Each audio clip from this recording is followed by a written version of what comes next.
Burundi na tunakubali bila condition kufungua mpaka. Nikafanya initiative ya kuzungumza na Rwanda hadi tukutane mimi na Kagame.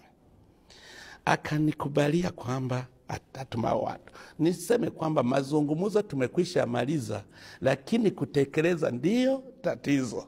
Sasa hivi mimi natuma na watu wamwambie, wamshauri ili atekeleze vile ambavyo tumekubaliana. Sasa kusema kuna mazungumzo kati ya Burundi na Rwanda, tumekwisha maliza zamani. Lakini wakati ameanza hii vita DRC, ndiyo tumeona anataka kusogelea mpaka wa Burundi ili iwe karibu kushambulia Bujumbura. Ndiyo sababu na mimi nimemwambia, kama unaona Bujumbura ni karibu kupitia East DRC, na mimi Kigali ni karibu kupitia North. Sasa ndiyo sababu mimi nasema akiendelea hii vita inaweza kuwa regional, because Rwanda patakuwa vita, Burundi vita, DRC vita. Watu watasambaratika, wataenda nchi mbalimbali, masira hataenda nchi za region, na region yote inaungua.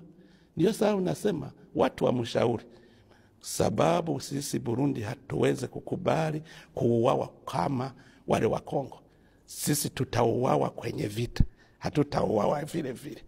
Ndiyo sababu mimi na mshauri umsimamishe hapo, ukiendelea na sisi sasa defense siyo.